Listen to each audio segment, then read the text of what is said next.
Halo semuanya, perkenalkan nama saya Aurelia Priscilla Anggraini, NIM 130180988, dan sekarang saya akan menjelaskan tentang model bisnis sirkular ekonomi untuk pengelolaan sampah plastik di Indonesia sebagai tugas TK 4028 Teknologi Pengolahan Limbah Plastik.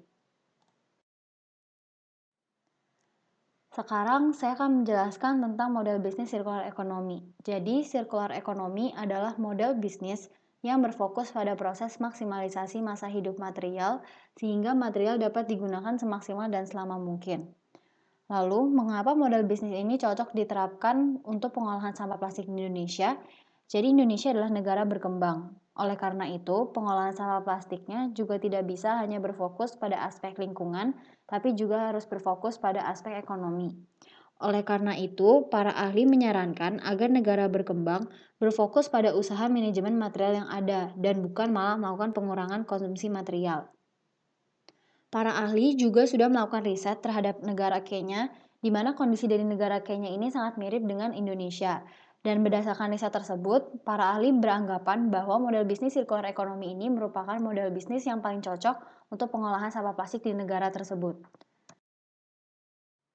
Berikut adalah salah satu contoh diagram model sirkular ekonomi yang dimaksud.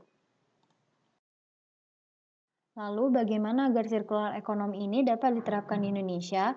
Jadi kita harus memaksimalkan teknologi daur ulang sampah plastik, meningkatkan pendanaan, meningkatkan kerjasama antar pihak-pihak berkepentingan, dan meningkatkan kesadaran dan edukasi masyarakat tentang pengelolaan sampah plastik.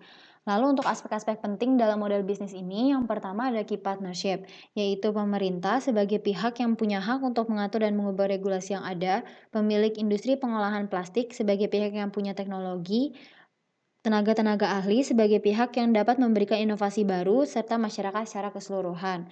Untuk key activitiesnya ada 3R, yaitu Reduce, Reuse, Recycle, serta pembuangan sampah yang baik dan sesuai dengan regulasi. Untuk key resourcesnya terdapat dana, teknologi, riset, SDM yang tepat, serta material yang dapat didaur ulang.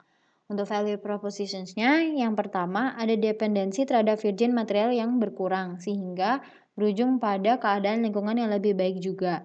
Secara ekonomi, negara juga dapat mengurangi pengeluaran untuk mengimpor virgin material tersebut. Untuk customer relations-nya, jadi harus dijaga hubungan yang produktif antara pihak-pihak berkepentingan seperti pemerintah, tenaga ahli, produsen, dan masyarakat. Selain itu, pemerintah juga bisa memberikan insentif kepada pihak-pihak terkait yang memberikan inovasi-inovasi baru. Untuk distribution channels-nya, terdapat saluran-saluran distribusi yang sudah ada ataupun baru seperti online. Dan untuk customer segments-nya ada produsen, entrepreneurs, dan masyarakat secara keseluruhan. Terima kasih.